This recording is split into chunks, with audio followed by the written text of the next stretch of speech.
Italy میں موجود غیر قانونی طور پر مقیم تارکین وطن کے لیے اٹلی کے امیگریشن کھولنے کے لیے تمام حکومتی پارٹیاں وزیر اعظم کے درمیان معاہدہ ہو گیا ہے۔ پچھلے کچھ دنوں سے سر توڑ کوشش کرنے والی وزیر تریزا بیلانووا کی محنت رنگ لے آئی کہ اٹلی میں مقیم تارکین وطن کو امیگریشن دلوا سکیں۔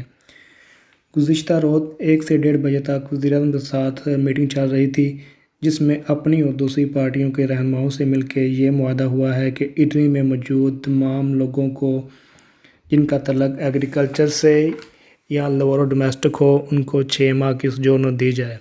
اس کے مطابق ابھی تک قانون نہیں آیا ہے۔ اس کے علاوہ 5 اسٹار موومنٹ جو اس سے امیگریشن میں رکاوٹ کا باعث بنی ہوئی تھی، ان کا کہنا ہے کہ یہ امیگریشن اوپن نہیں ہونی چاہیے، بلکہ ان کو چیک کیا جائے کہ واقعی یہ لوگ ان شعبوں میں کام کر رہے ہیں یا نہیں۔ اس کا اختیار پولیس کو بھی دیا جائے گا اور شاید یہ 5 اسٹار موومنٹ قانون دلوانے میں کامیاب ہو جائے۔ اس کے علاوہ جن کے پاس کام نہیں ہوگا ان کو بھی 6 ماہ کی سوجورنو دی جائے گی تاکہ وہ اپنا کام تلاش کر سکیں۔ زراعت کی وزیر اس معاہدے سے بہت زیادہ خوش ہیں اور ان کا کہنا ہے کہ ہمیں آخری نقطے تک انتظار کرنا چاہیے۔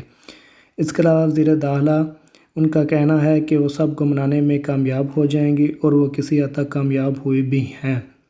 اور اس کے علاوہ منسٹر برائے زراعت کا کہنا ہے کہ جس کے پاس زیادہ ٹائم کا کنٹریکٹ ہوگا ان کو سوجورنو بھی زیادہ ٹائم دی جائے گی۔ ہم انتظار کریں کیا قانون آتا ہے، آگے اپڈیٹ آپ کو ملتی رہے گی۔ مزید اپڈیٹ کے لیے ہمارا چینل سبسکرائب کریں۔